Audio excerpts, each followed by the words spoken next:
అందరికీ నమస్కారం అండి. ఆనందంగా జీవితాన్ని ఆస్వాదించడానికి అమ్మ మాటకు స్వాగతం. ఈ సెటప్ అంతా చూస్తే మీకు అర్థమై ఉంటుందండి ఎక్కడికో ప్రయాణం అయ్యామని. అవునండి, కాకినాడకు వెళ్తున్నాం అనమాట అండి. కాకినాడలో మా చిన్నత్తయ్య గారికి ఒంట్లో బాలేదనమాట అండి. ఆమె బెడ్ మీద ఉన్నారు. చిన్నత్తయ్య గారు అంటే మా అత్తగారి తోటికోడలు, మా మామయ్య గారి తమ్ముడి భార్య అనమాట అండి. పిల్లలందరినీ చూడాలి అని అనుకుంటున్నారు ఆవిడ అని పెద్దదిని పిలిచారనమాట. పిన్నికి ఒంట్లో అస్సలు బాగోట్లేదు కదా, ఒకసారి వచ్చి చూడండి, ఆమెకు కనిపించండి అని చెప్పి అందుకనే అందరం ప్రయాణం అయ్యామన్నమాట అండి. అటునుంచి ఆడపడుచులు వస్తున్నారు, ఇటు నుంచి నేను మా వారు అందరం వెళ్తున్నాం అనమాట అండి. కాకినాడ మా పెద్ద ఆడపడుచు గారి ఇంటికి వెళ్ళి అక్కడి నుంచి అత్తయ్య గారిని చూసి ఇంకా అక్కడి నుంచి ప్రయాణాలు అనమాట అండి. ఇంకా మా ప్రయాణాలు ఎలా వెళ్తాయి ఏంటి అనేది ఇంకా డిసైడ్ అవ్వలేదండి. ఒక్కొక్కళ్ళం ఒక్కొక్కటి చెప్తున్నాం అనమాట, ఒక్కొక్క ప్లాను. అందరం అయితే మాత్రం రేపు కాకినాడలో కలుస్తున్నాం అనమాట అండి. అందుకనమాట ఈ మొత్తం అంతా సెటప్. ఏ ఊరు వెళ్తున్నా ఎక్కడికి వెళ్తున్నా ఇది మాత్రం తీసుకెళ్ళిపోతానండి. క్యూస్కిన్ కిట్. కాకినాడ కూడా అండి కొంచెం ఉప్పుగాలండి, అంటే సముద్రం ఒడ్డున కోస్తా కదండి, ఉప్పుగాలి ఉంటుంది. ఒక్కో ప్రాంతానికి వెళ్ళినప్పుడు ఒక్కోలాగా మన స్కిన్ మారిపోతూ ఉంటుంది కదండి. అలాగా ఉప్పుగాలి తగిలినప్పుడు కూడా మన స్కిన్ డార్క్ అయిపోతుంది, అంటే ట్యాన్ అయిపోతూ ఉంటుంది అనమాట. అలాంటప్పుడు కొంచెం జాగ్రత్త తీసుకోవాలి. మెయిన్ ఇట్లా పిగ్మెంటేషన్ అది ఉన్నదనుకోండి, ఇంకొంచెం జాగ్రత్త తీసుకోవటం మంచిది ఎక్కడికి వెళ్ళినా సరే అండి. ఇది తీసుకెళ్ళిపోతే ఇందులో moisturiser, sunscreen lotion, face wash, pigmentation కోసం సిరమ్, నైట్ క్రీమ్ లాగా సిరమ్ అనమాట ఉంటుంది. ఇవి వాడేసామనుకోండి ఎక్కడికి వెళ్ళినా పర్వాలేదండి. ఇదిగోండి, ఇది నైట్ సిరమ్ అనమాట. నాకు పిగ్మెంటేషన్ ఉన్నది ఇక్కడ. ఈ సిరమ్ ఏంటంటే ఈ పిగ్మెంటేషన్ దగ్గర వేసుకుని ఒక డ్రాప్ అప్లై చేసేసి వదిలేయటమే, అంతే అండి. ఒక్కోసారి డే టైం కూడా యూస్ చేస్తానులేండి, అలా అనమాట. ఇది పెట్టేసుకుంటే సరిపోతుంది. క్యూస్కిన్ ఇప్పుడు క్యూర్ యాప్గా మారిందండి. ఫేస్, స్కిన్, హెయిర్ దీనికి సంబంధించి ఏ ప్రాబ్లం ఉన్నా సరే మనం క్యూస్కిన్ని ఫాలో అవ్వచ్చు. క్యూస్కిన్లో బ్యూటీ ఏంటంటే మనకి ఏదన్నా స్కిన్కి సంబంధించి ఏదన్నా ప్రాబ్లం వచ్చిందనుకోండి, మనం క్యూర్ స్కిన్ యాప్ని ఫోన్లోకి డౌన్లోడ్ చేసుకుని మన ఫోటోని అప్లోడ్ చేసినప్పుడు ఫోటో ఇలా స్కాన్ చేయబడుతుంది అనమాట అండి. స్కాన్ చేసి మన ఫేస్కి ఉన్న ప్రాబ్లమ్ని ఆర్టిఫిషియల్ ఇంటెలిజెన్స్ కనిపెడుతుంది అనమాట అండి. ఇప్పుడు ఏఐ అంటున్నారు కదండి, ఈ AI cure skin artificial intelligence ద్వారా మన ప్రాబ్లమ్ని కనిపెట్టేది క్యూర్ స్కిన్ ప్రవేశపెట్టింది అనమాట అండి. తర్వాత ఒక డెర్మటాలజిస్ట్ సజెస్ట్ చేసిన కిట్టు, మన ప్రాబ్లమ్కి తగిన కిట్టు వస్తుందన్నమాట అండి మన ఇంటికే. ఇలాగా ఈ పోచ్ కూడా వస్తుందండి మనకు, జర్నీస్కి అది వాడటానికి ఇది వస్తుందన్నమాట. దీన్ని మనం ఎక్కడికైనా తీసుకెళ్ళొచ్చు, ఇంట్లో కూడా రెగ్యులర్గా వాడచ్చు, బయటకు వెళ్ళినప్పుడు సన్స్క్రీన్ లోషన్ వాడచ్చు, ఈ విధంగా అనమాట అండి. దీనికి సంబంధించిన వివరాలన్నీ కూడా నేను డిస్క్రిప్షన్లో పెట్టాను, ఒకసారి చెక్ చేసేయండి.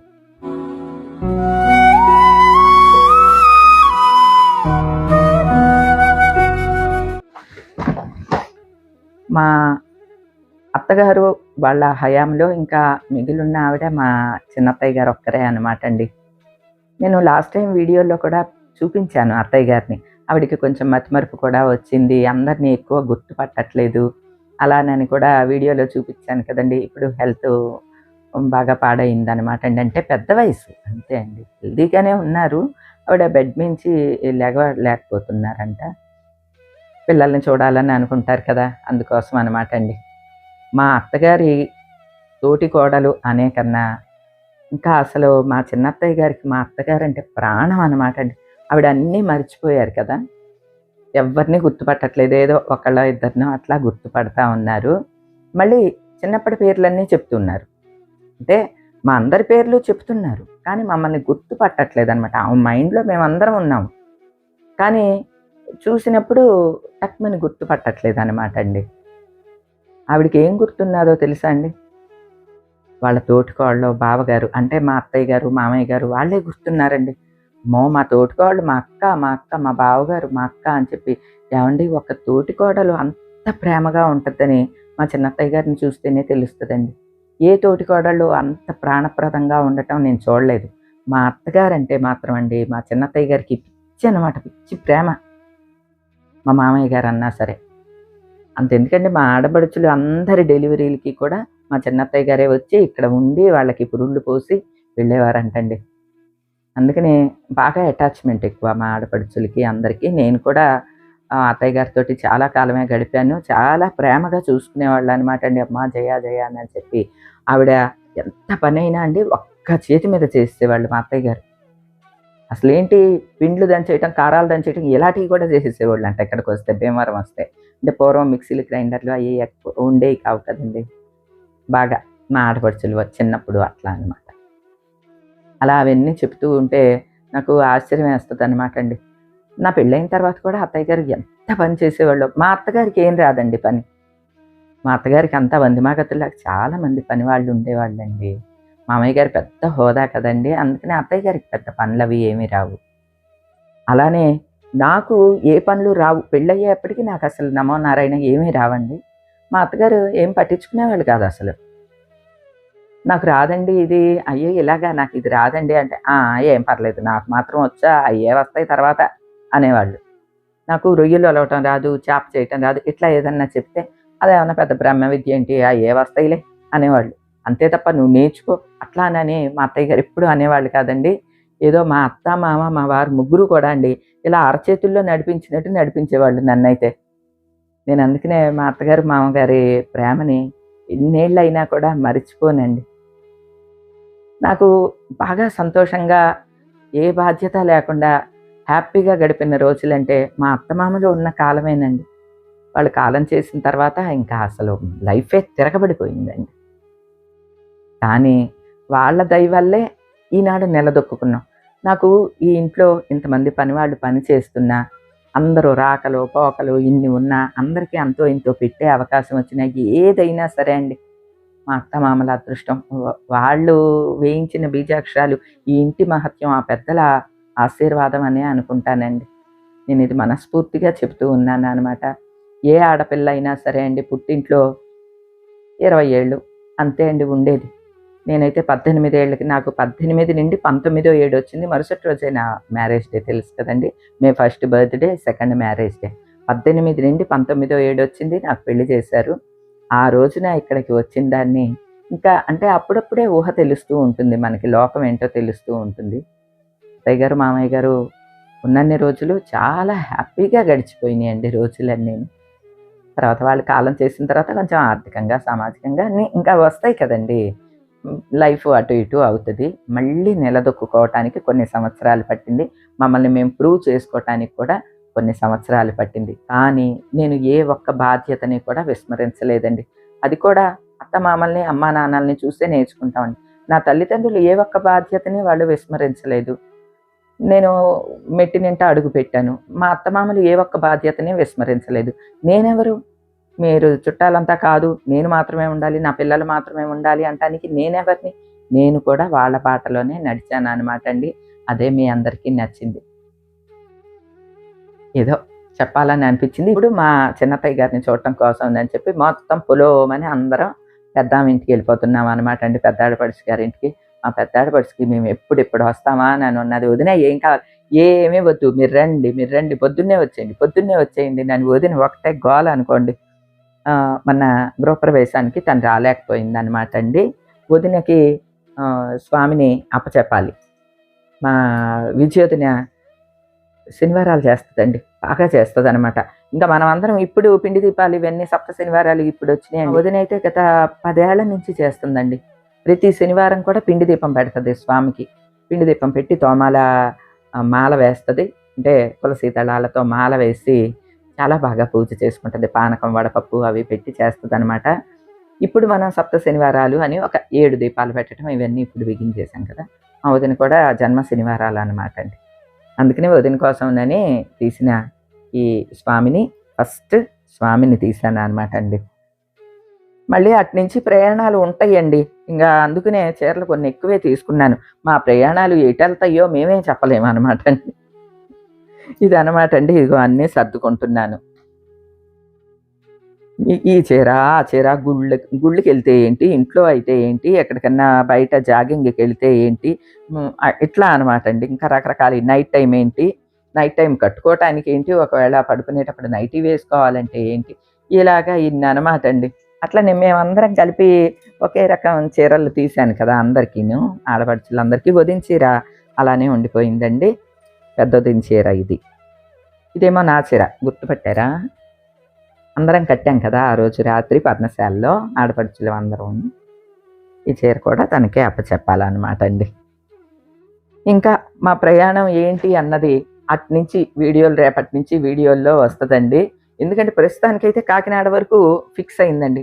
అక్కడి నుంచి ఎటెళ్తామో ఏంటో అందరం ఓ మాట అనుకుని వెళ్ళిపోతామండి. ఏవండీ నేను ఒక మాట చెప్తాను. మా అందరికీ కూడాని పిల్లల పెళ్ళిళ్ళయిపోయి బాధ్యతలు తీరిపోయినియండి. మేము ఫ్రీ బర్డ్స్ అంటాం చూడండి, ఆ టైప్ అనుకోండి ఒక విధంగా. మేమందరం కూడా ఒకేలాంటి లైక్ మైండెడ్ పీపుల్ అంటారు చూడండి, అలాగే అయిపోయాం. ఒకవేళ ఒకళ్ళు అటు ఇటుగా ఉన్నా మళ్ళీ ఫోన్‌లు చేసుకొని చెప్పడం, "ఏమ్మా ఏంటి? అందరం ఇటెళ్తుంటే మళ్ళీ నువ్వేంటి ఇలా ఇలా" అని మాట్లాడుకుంటాం అనమాట. ఏదన్నా ఫంక్షన్ అన్నా ఏదైనా సరే అండి ఫోన్ చేసుకొని మాట్లాడుకుంటాం. ఇలాగ ఫంక్షను. ఏంటి ఎప్పుడెళ్దాం? ఎక్కడ కలుద్దాము? ఏంటి? ఏమేం పెడదాము? చదివింపు ఏం పెడదాము? ఏంటి? ఓ మాట మాట్లాడేసుకుంటాం అనమాటండి. అన్నీ అలాగనమాటండి. వాళ్ళు నలుగురు ప్లస్ నేను ఐదుగురం. ఐదుగురం ఒక మాట మీద ఎళ్ళిపోతా ఉంటాం అనమాటండి. ఇయన్నీ మీకు తెలుసనుకోండి. అంటే ఎలా ఉంటున్నాం ఇక్కడ వాళ్ళు వచ్చినప్పుడు ఎలా ఉంటారు? ఏంటి? నేను అక్కడికెళ్ళినప్పుడు ఎలా ఉంటాము? ఇంత మటుకే తెలుసు కదా మీకు. కానీ ఇవన్నీ కూడా అండి. అన్నీ కూడా అందరం ఒక మాట మీద ఉంటాం. ఇప్పుడు మొన్న పెద్దామె రావటానికి ఇబ్బందయింది. రాలేదనమాట అండి. ఆహ్, కానీ ఆ మనసంతా ఇక్కడే ఉంటది. ఫోను చేస్తానే ఉంటది, చెప్తానే ఉంటది, మాట్లాడుతానే ఉంటదనమాట. అవేమి అంత మేము బాగా సీరియస్‌గా ఏమి పట్టించేసుకోము. ఓకే. It's okay. ఎందుకంటే మళ్ళీ అందరం ఒకే మాట మీద ఉండాలి. నువ్వెందుకు రాలేదు? అలాగ దెబ్బలాటలు, గొడవలు ఇటువంటివి ఏమి ఉండవనమాట. ఓకేనండి. ఇక ఇవన్నీ సర్దేసుకుంటాను. ఇవిగోండి మొత్తం అన్నీ సర్దేశాను. ఏంటి ఇంత లగేజా అనుకుంటున్నారా? మా ప్రయాణాలు ఎట్నుంచి ఎటెళ్తాయో మాకే తెలీదండి. ముందు కాకినాడ ఎళ్తున్నామా అండి, అసలు అక్కడి నుంచి కదిలేసరికే మాకు కొద్ది రోజులు పడుతుంది. అన్నయ్య గారండి అసలు కదలనివ్వరనమాట. ఒకరోజు ఉండండి, 2 రోజులు ఉండండి, ఒకరోజు ఉండండి, ఒకరోజు ఉండండి అంటారు. పోనీ ఒకరోజుంటే వెళ్దురు గానిలే, పొద్దున కాదు మధ్యాహ్నం వెళ్దురు గానిలే, మధ్యాహ్నం వెళ్దురు గానిలే అంటారు. మళ్ళీ మధ్యాహ్నం ప్రయాణం అవుతుంది. వెళ్దురు గానిలే, సాయంత్రం వెళ్దురు గాని, వద్దు అని చెప్పి అలా, అలా, అలా, అలా, అలా ఆపేస్తారండి అన్నయ్య గారు. ఇంకా సాయంత్రం అయిందనుకోండి, మళ్ళీ అంటారు, "రాత్రి అయిపోయింది ఎలా ప్రయాణం చేస్తారు? పొద్దున్నే ఎళ్దురు గాని" మళ్ళీ పొద్దున్నకి షిఫ్ట్ అయిపోతదనమాట. సాధారణంగా మా ఆడపడుచులు ఇక్కడికొస్తే మా వారు ప్రేమ మొఖాలు వెలిగిపోతా ఉంటాయి కదండీ! సహజంగా ఎవరైనా అంతే. వాళ్ళ అప్పచెల్లెళ్ళు ఇళ్ళకొచ్చారు అనంటే అన్నదమ్ములకి చాలా ఆనందంగా ఉంటది కదండీ! మేము కాకినాడ ఎళ్తే అండి మా పెద్దన్నయ్య గారి మొఖం అసలు అలా వెలిగిపోద్దనమాట. ఏదో పిల్లలందరిని చూసుకొని ఆయన సంతోషపడతారు చూడండి అలాగుంటదనమాట అండి. చాలా ప్రేమగా ఉంటారు. నిజంగా పెద్ద అల్లుడు కాదండి పెద్ద కొడుకులాగా అనమాట ఇంటికి. ఎంత అంటే మా నెక్స్ట్ ఆడపడుచు మణెమ్మ కదండీ! మణెమ్మ సంబంధం వాళ్ళ బంధువులే. అన్నయ్య గారి బంధువులే. నెక్స్ట్ బుజ్జీలు. బుజ్జీలు సంబంధం అన్నయ్య గారి బంధువులే. నెక్స్ట్ హైమ. హైమ సంబంధం అన్నయ్య గారి బంధువులే. మొత్తం ఆహ్, అప్పచెల్లెళ్ళందరికీ కూడా ఒకే కుటుంబం నుంచి సంబంధాలనమాట అండి. ఇది కూడా చాలా ఆశ్చర్యంగా అనిపిస్తా ఉంటది నాకు. అందరూ కూడా పెద్దన్నయ్య గారి బంధువులేనండి మొత్తం. ఆయనే చూసారనమాట మ్యాచెస్ అన్నీ కూడాను. ఆ విధంగా అంటే మీరు మమ్మల్ని అందరిని మేము కలుసుకున్నప్పుడు మేమెలా ఉంటున్నాము, ఎంత ప్రేమగా ఉంటున్నారు వీళ్ళు, ఇలా ఇవన్నీ చూస్తూ ఉంటారు కదా! ఇంత కలిసికట్టుగా ఉండటానికి కారణాలు చాలా ఉన్నాయండి. అలా అని చెప్పి, ఆహా! మీరందరూ ఏంటి 'హమ్ ఆప్కే హై కౌన్' సినిమాలో లాగా మొత్తం చట్టపట్టాలేసుకొని తిరుగుతూ ఉంటారు. ఇంకా గొడవలే రావు, అసలు మాట పట్టింపులే రావు అనంటే ఎప్పుడన్నా చిన్న చిన్నయి వస్తాయండి. కానీ దాని మీదే పట్టుకుని కూర్చోవటం గానీ, దాన్ని ఓ మనసులో పెట్టుకుని, లాక్కుని, పీకుని, గొడవలు పడటం ఇట్లేమి ఉండదనమాట. ఆహ్, అలా నడుస్తా ఉంటాయి అంతే. కానీ అండి ఏ ఇంటికైనా సరే ఒక పట్టు ఉండాలండి. ఒక పెద్దలంటే భయం ఉండాలి. అప్పుడు ఎవరికాళ్ళు నోరు జారటం, ఇక్కడ తంపులు అక్కడ, అక్కడ తంపులు ఇక్కడ పెట్టటం ఇటువంటివి ఉండవు. సాధారణంగా ఇప్పుడన్నీ అలాంటియే జరుగుతున్నాయి కదా! అమ్మో! అన్నయ్యకి తెలిస్తే ఊరుకోడు. అమ్మో! వదినకి తెలిస్తే ఊరుకోదు. అమ్మో! బావగారికి తెలిస్తే ఊరుకోరు. ఇలాగా ఒక భయమైతే ఉండాలండి. పెద్దలంటే ఆ భయం, భక్తి ఉన్నప్పుడే కుటుంబం వ్యవస్థ బావుంటుందండి. నేనది నమ్మే సిద్ధాంతం. ఇప్పుడు వాళ్ళు ఒప్పుకోవచ్చు, ఒప్పుకోకపోవచ్చు. అది వేరే విషయం. నేను నెక్స్ట్ మా పిల్లల్ని కూడా అదే విధంగా పెంచానండి. కుటుంబ విలువలు తెలియాలి. ఏ మాట ఎక్కడి వరకు మాట్లాడాలి అంతే అండి. హెచ్చు తగ్గులు మాట్లాడటం అటువంటియి కానీ అసలు అలాంటియి ఏమీ ఉండవండి. ఏముందండి 4 రోజులు కలుసుకుంటాము. తర్వాత ఎక్కడ వాళ్ళం అక్కడ ఎవరి సంసారాలు వాళ్ళయి కదా! ఆ కలుసుకున్నప్పుడు చక్కగా సఖ్యంగా ఉండి, ఆనందంగా గడిపొచ్చామనుకోండి, హ్యాపీగా ఉండొచ్చు. అది ఒక మంచి జ్ఞాపకంగా మనకుంటుందనమాట అండి. మేము అవలంబించేయి మీకు చెప్తూ ఉన్నాను. మా మాట మీకెవరికన్నా ఎంతైనా ఉపయోగపడిందనుకోండి, నేను చాలా హ్యాపీగా ఫీల్ అవుతానండి. ఓకేనా అండి? ఇంకా పనులున్నయి. గోరింటాకు కూడా గ్రైండ్ చేసుకున్నాను. గోరింటాకు పెట్టుకోవాలి. మా ఆడపడుచులు గోరింటాకు అడిగారు. అన్ని ప్యాక్ చేశాననమాట అండి. వాళ్ళకి తీసుకెళ్ళేయన్నీ కూడాని అక్కడున్నయి. ఇక ఆ ప్యాకింగ్ ఒకటి మిగిలింది. ముందు గోరింటాకు పెట్టుకొని తర్వాత ప్యాకింగ్‌లోకి వెళ్తానండి.